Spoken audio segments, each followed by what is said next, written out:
የቀድሞ የውሃ ሀብት ሚኒስተር የአሁኑ የውሃና ኢነርጂ ሚኒስተር ግቢ ውስጥ ይጥለናል። ዋናው ጉዳይ የቆጋ መስኖ ልማት ፕሮጀክት የሚባል ነው። ቆጋ መስኖ ልማት ፕሮጀክት የሚገኘው በአማራ ክልል ምስራቅ ጎጃም ዞን ሰሜን ሜጫ ነው። ይህም ፕሮጀክት ለመስራት ቻይና ጂያንግዙ ኮርፖሬሽን ፎር ኢንተርናሽናል ኢኮኖሚክ ኤንድ ቴክኒካል ኮርፖሬሽን የሚባል ጨረታውን አሸንፎ ወደ ስራ ይገባል። ጠቅላላ የፕሮጀክቱ ወጪን ልንገራችሁ 76 ሚሊዮን። አሁን ላይ የሆነ ሌባ ባለስልጣን ሻይ ቡና የሚከፍላት ነች። ያን ጊዜ ግድብ ይሰራበት የነበረው 76 ሚሊዮን 668,264 ብር ከ33 ሳንቲም ነበረ ያን ጊዜ ያሸነፈው። ፕሮጀክቱ 1997 ተጀምሮ 2001 የተጠናቀቀ ፕሮጀክት ነው። ወደ ዋናው ሚስጥርና ሌብነት የመጣንበት ነውና ታገሱ። እንግዲህ በኮንስትራክሽን ህግ ሪቴንሽን የሚባላል። ሪቴንሽን ማለት ለኮንስትራክሽን ካምፓኒው ሙሉ ክፍያው አይከፈለውም ፕሮጀክቱ ካለቀ። ምክንያቱም ፕሮጀክቱ በሆነ ነገር ፌል ሊያደርግ ይችላል ተብሎ ስለሚታሰብ በአግሪመንቱ መሰረት የሆነ አመት ድረስ የሆነ ትንጥዬ ፐርሰንት፣ በጣም ትንሽዬ ፐርሰንት ይያዝበታል። በዛ በተያዘበት ጊዜ ውስጥ ፕሮጀክቱ ፌል ካላደረገ ለኮንስትራክሽን ካምፓኒው የሚሰጥ ነው። ስለዚህ ይሄ ጂያንግዩ የሚባለው ኮንስትራክሽን ካምፓኒ 10 ዓመት ይጠብቅና በ2011 ዓመተ ምህረት ያስቀራችሁብኝን ብር ስጡኝ ብሎ ይመጣል። ጠቅላላውን ብር ልንገራችሁ 62 ሚሊዮን 59,557 ብር ከ39 ሳንቲም ስጡኝ በሪቴንሽን የቆረጣችሁብኝ ብሎ ይመጣል። በእርግጥ የቀረው ብር ይሄ አይደለም። ከ1997 እስከ 2011 ድረስ የዶላር መቀያየሮች ስላለ ነው እንጂ እንደዚህ የመጣው በጣም ትንሽ ብር ነው የሚመጣው። ሲመጣ የውሃና ኢነርጂ ሚኒስቴር ሰራተኞች የስራ ኃላፊዎች አንሰጥህም፣ አይገባህም አሉት። ደጋግሞ መጣ። አንሰጥህም አሉት። በ2013 ፍርድ ቤት ሄደ። በ2013 ፍርድ ቤት ሄዶ በ2017 ሰበር ሰሚ ላይ ሲያሸንፋቸው በስንት ያሸንፋቸው? ጥሩ ነው አዳምጡ። 309 ሚሊዮን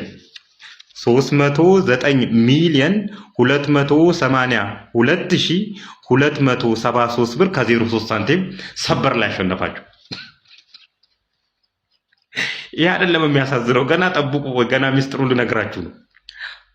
ከተሸነፈ በኋላ የግድ መክፈል ነው ያለበት የሚኒስቴር መስሪያ ቤት። ጊዜ ስጠኝ አለው።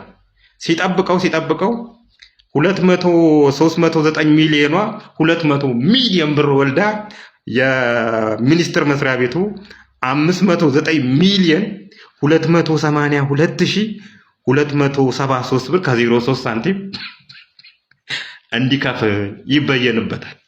አሁን ወደ ዋናው ሚስጥር ልንገራችሁ። እንግዲህ ይሄ ኮንስትራክሽን ካምፓኒ ሚኒስቴር መስሪያ ቤቱን ሲከሰው ሚኒስቴር መስሪያ ቤቱ ቆጋ የሚባል ግድብ ስለመስራቱም አያውቅም። እውነቴን ነው የምላችሁ አያውቅም። እንግዲህ በየጊዜው ፔመንት ሰርቲፊኬት ይዘጋጃል። ፔመንት ሰርቲፊኬት ሲዘጋጅ ፋይናንስ ለዚህ ካምፓኒ ብር ሲሰጠው ነበር በየጊዜው በተስማማው ውል መሰረት ማለት ነው። አንዲት ሰነድ በፋይናንስ ዲፓርትመንት ውስጥ የለችም። አንዲት ሰነድ በህግ ክፍል የለችም። አንዲት ሰነድ የፕሮጀክት አስተዳደር ላይ የለችም። ሲከሰው እንግዲህ አንድ ሰውን ከከሰሰ ወደ ፍርድ ቤት የምትሄድ ከሆነ ተመጣጣኝ የሆነ ማስረጃ ይዘ ወደ ፍርድ ቤት መሄድ ነበረብ። ምንም ነጯን ወረቀት ብቻ ይዞ መልስ ይዞ ነው የሚኒስቴር መስሪያ ቤቱ የህግ ሰው በምን ሊያሸንፍ እንደሆነ ተደራጅተው ህግ ክፍል፣ ፋይናንስ ክፍል፣ ኦዲት ዲፓርትመንት፣ የፕሮጀክት አስተዳደር ጠቅላላ ሆነው ያቺን ሰነድ ስምጥ ተግባ ጥልቀት ተግባ አይታወቅም። ቆጋ የሚባል አንዲት ነገር ሰነድ በሚኒስቴር መስሪያ ቤቱ የለችም። ከሌለህ ለምንድን ነው ወደ ፍርድ ቤት የምትሄደው? ልታሸንፍ ነው? ለምንድን ነው ወደ ፍርድ ቤት የተሄደው? መጀመሪያ ሲጀምር 62 ሚሊዮኑን ከፍለ ወደዛ መገላገሉ አይሻልም? ከሌለ እንዴት ይጠፋል? ይሄን የሚያክል ፕሮጀክት ሰነዶች በምን አይነት ካልኩሌሽን ነው ጠፋብኝ ብለህ ስታወራ ራሱ ምን ማለትህ ነው? እንዲህ ነው ተደራጅተው እንግዲህ 509 ሚሊዮን ብር አሁን 700 ሚሊዮን ብር ይገባል ነው የሚባለው። ሚሊዮን ብር ሚኒስቴር መስሪያ ቤቱ እንዲከፍል የተደረገው። እንግዲህ እነዚህ ፍርድ ቤቶች አካባቢ የሚሰሩ አሻጥሮች ተከሳሽና ከሳሽ መካከል ያሉ የህግ ሰዎች እርስ በርስ ይነጋገራሉ። እርስ በርስ ይነጋገሩና አንተ ተሸነፍ ይሄ ግን ለየት ያለ ጠቅላላ ሰራተኞቹ ናቸው ተደራጅተው ሰነዱን ያጠፉት ማለት። እነዚህ ሰዎች አሁን ዛሬ ሚኒስቴር መስሪያ ቤቱ ላይ ወንበራቸው ላይ ቁጭ ብለዋል። እኔ እኮ ፈረንጆች አንዳንድ ጊዜ ስራውን ካልቻል በቃ አመሰግናለሁ አልቻልኩም ብለው ራሳቸው ሪዛይን ያደርጋሉ። እነዚህ ይህን የሚያክል ቆጋን የሚያክል ፕሮጀክት ረስተውት ስለመገንባታቸውም ረስተውት አሁንም እዛቸው ስልጣን ላይ ቁጭ ብለዋል። ስሙ ጉዳችሁን። እንግዲህ ከኛ የሚሰበሰብ ግብር ነው የሚሆነው ማለት ነው። ሌላኛው ከዚህ እንትን ውስጥ ልታዩልኝ እንትን ብለው የፍርድ ቤት የተንዛዛ የፍርድ እንትኑ ሲጀመር 8 ብር ከ08 ሳንቲም ነበር የአንድ ዶላር ምንዛሬ ዋጋ። ፍርዱ ሲያልቅ 124 ብር ከ63 ሳንቲም ገብቷል የዶላር ምንዛሬና የተንዛዛ የፍርድ ቤት እንትን ሀገራችንን ምን ያህል ሰከፋ ያስከፈላት መሆኑን ከዚህ ታሪክ መረዳት ይቻላል። ስራዬን የምትወዱ ሰዎች፣ የምታከብሩኝ ሰዎች እግዚአብሔር ይስጥልኝ፣ አመሰግናለሁ። ያልተገነዘባችሁኝ ሰዎች ወደፊት ትገነዘቡኛላችሁ። ይሄ መልእክት ሌባን አይመለከትም። ሌባን የማናይባት ሀገር ይኖረናል። ሌባ የማናይባት ሀገር የበለጸገች ሀገር ነች። ደቼ፣ ችጋራምነት፣ ስግብግብነት የጠፋባት ሀገር ትሆናለች። የሀገራችን ትልቁ ችግር ሌብነት ነው፣ ስግብግብነት ነው። እኔ ብቻ ካልበላው የሚሄዱበት አጥተው ንብረታቸውን በሌቦች ተበልተው ተክዘው ቁጭ ያሉ ወጣቶችን ተክዘው ቁጭ ያሉ አዛውንቶችን ጉዳያቸውን ወደ ፍርድ ቤት እንዲደርስ አድርጌያለሁ። በበጎ የተጠናቀቀ አለ፣ በሂደት ያለ አለ። አጠናክረን እንቀጥላለን። አጠናክረን እንጋፈጣቸዋለን። እውነቴን ነው የምላችሁ። ፊት ለፊት ካልተጋፈጥናቸው አገራችንን ለነሱ አስረክበን ማለት ነው ምንም መፍትሄ የሌለን ሀገር እንሆናለን። የባዕድ ተመልካች እንሆናለን። ሌባን ጥሉ። እውነቴን ነው የምላችሁ። ሌባን ጥሉ። የችግሮቻችን በሙሉ ምክንያቶች ሌቦች ናቸው። እውነቴን ነው የምላችሁ።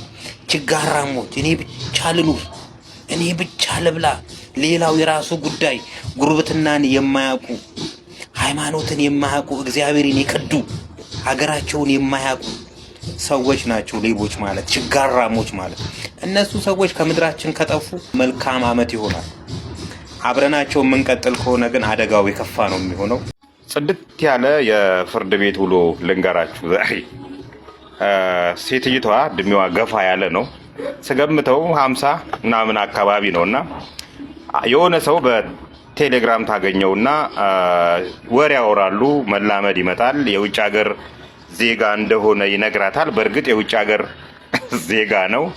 ከዛን እየጀነጀነ ጆሮዋን እየጠባው ወደ ፍቅር ፕሮሰስ ውስጥ ይከታታል ማለት ነው። ከዛን እንደዚህ እያወሩ ይቀጥላሉ። አሜሪካ ይዤሽ እሄዳለሁ፣ አሜሪካ ነው የምንኖረው፣ እዚህ አግብቼሽ አብረን እንኖራለን ምናምን የሚል። የኛ ኢትዮጵያን ሴቶች ደግሞ ያው ውጭ ሀገር ዜጋ ያላቸው አመለካከት የታወቀ ነው። ምክንያቱም የድህነት እንጂ እነዚህ ሰዎች ወደዋቸው ምናምን አይደለም። ውጭ ሀገር ለመሄድ ያላቸው ጉጉት ከድህነት የመውጣት ያላቸው ጉጉት እንጂ በእርግጥ ወደዋቸው ነው ለማለት ይከብዳል። ይሄን ጉጉት ደግሞ እሱ ተገንዝበዋል እና ጆሮዋን ከጠባት በኋላ ልክ ይሄ እንቁጣጣሽ ሲመጣ እናንተ መች ነው ዓመት በዓል የምታከብሩት ሲል ትነግረዋለች። ምን ልላክልሽ ይላታል። ደስ ያለህን ትለዋለች። በቃ በኢትዮጵያ ኤርላይን ከአሜሪካን እቃ ልክልሻለሁ፣ የጆሮና የአንገት ወርቅ ልክልሻለሁ፣ ያለሽበት ቦታ ይደውሉልሽና ዴሊቨሪዎች ያመጡልሻል ይሏታል ማለት ነው። ከዛን ከሁለት ቀን በኋላ ሌላ ሰው ይደውላል። ሲደውል አድራሻሽ ነው ብለው አድራሻዋን ከነገረቻቸው በኋላ ከአሜሪካን እቃ መጥቶልሻል ነገር ግን የጉምሩክ ክፍያዎችን አልተከፈሉም። እዚህ ሀገር ውስጥ የሚከፈሉ የጉምሩክ ክፍያዎችና የቴክ ይሄ ምንድነው የሚሉት የሚያደርሱ ሰዎች የሉም። የነሱ የትራንስፖርት አልተከፈለም እና በዚህ አካውንት ይሄን ብር ላኪ ይሏታል። ትልክላቸዋለች። ከዛን ዋሽታ ሆነው ይቀራሉ። ስጠብቅ የለም ለፖሊስ ታመለክታለች። ሌላ ሰዎችም እንደዚህ የተበሉ ሰዎች ስለነበሩ ፖሊስ ምርመራውን ሲጀምር የናይጄሪያ ዜጎች፣ ኮንጎ፣ ኬንያ እና ደቡብ አፍሪካ ዜጎች በሰፊው በእንደዚህ አይነት ሁኔታ ውስጥ ተሰማርተው እንደዚህ አይነት ወንጀሎች እየሰሩ ነው ያሉትና የበዛና በጣም አሁን ላይ በውጭ ሀገራትም ጭምር እንደዚህ አይነት ሌብነት እየተደረገ ነውና ተጠንቀቁ ለማለት ነው። ሀበሻዊ ሌቦችን ስነ ልቦና እንደኔ የተረዳው ሰው ይኖር ይሆን? ሁል ጊዜ ኢትዮጵያዊ ሌባ፣ ስለ ኢትዮጵያ ነው የማውቀው። ኢትዮጵያዊ ሌባ ሁል ጊዜ ጥርጣሬ ውስጥ ነው ያለው። ሁል ጊዜ በሰላም እያወራኸው የሰራቸው የሌብነት ታሪኮች ከአንተ ጋር ምን እንደሚያገናኛቸው ሲያውጠነጥን ታገኘዋለህ። ይሄ ጥርጣሬ፣ ይሄ ማውጠንጠን ፍራቻን ይወልዳል። ፍራቻ እያደገ ሲመጣ መደበቂያ ቦታ ይፈልጋል። ሌባ ትክክለኛ መደበቂያ ነው ብሎ የሚያስበው ደግሞ ፓወር ነው። ለዚህ ነው ፓወር አለበት ወደተባለበት አካላት ጋር እየሄዱ የሚለጠፉት። ባህሪ ነው። አትፍረዱባቸው። ፓወር ጋር ፍለጋ፣ መደበቂያ መሸሸጊያ ፍለጋ በሚያደርጉት ጥረት የሚያደርጉት መለጠፍ ነው። ብሔር ጋር ሄደው ሲለጠፉ ታያቸዋላችሁ። ስለዛ ብሔር 5 ሳንቲም አያውቁም፣ 5 ሳንቲም አይንቆረቆሩም። መደበቂያ ፍለጋ የሚያደርጉት ጥረት ነው። በአንድ አንገት ላይ ፍጹም የማይጣሉ 2 ጭንቅላቶችን ይዞ የሚዞር ይለዋል ኤርሚያስ ለገሰ ነው በመለስ ትሩፋት መጽሐፉ ላይ ታደሰን የሚኖክረው። ታደሰ በወቅቱ የኢትዮጵያ የንግድና የዘርፉ ማህበራት ምክር ቤት ፕሬዝደንት ሲሆን ኤርትራ ሄዶ ምን እንዳለና ኢትዮጵያ ደግሞ መጥቶ በግልባጩ ምን እንዳለ በመጥቀስ ነው በአንድ አንገት ላይ 2 ጭንቅላቶችን ይዞ የሚዞር ብሎ የሚኖክረው። ቃሉን እዚህ ጋር መጥቀስ አስፈላጊ አይደለም፣ እናንተ አንብቡ። ኤርሚያስ ለገሰ የመለስ ትሩፋት መጽሐፍ ላይ ታገኙታላችሁ። የአሁኑ የኢትዮጵያ የንግድና የዘርፍ ማህበራት ምክር ቤት ፕሬዝደንት ደግሞ ሰብስብ አባፊራ ይባላሉ። ሰብስብ ማለት ያው ሰብስብ ማለት ሲሆን አባፊራ ማለት ደግሞ የዘመድ አባት ማለት ነው።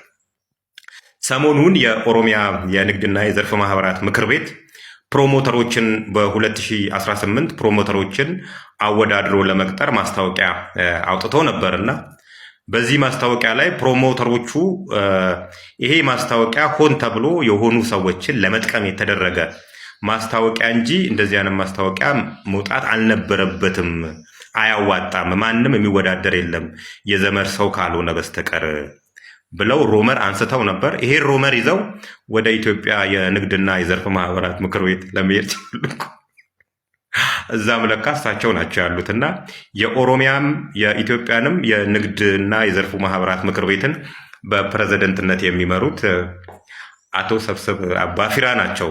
ስምን መልአክ ያወጣዋል ማለት ይሄ ነው። እንግዲህ አቶ ሰብስብ በምን አግባብ የሁለቱም ቦታ ላይ ፕሬዝደንትነትን ይዘው እንዲመሩ እንደተፈቀደላቸው አይገባኝም። ምን ነው 11ዱን ክልል እኔ ካልመራው አሉ። በምንስ አግባብ ነው?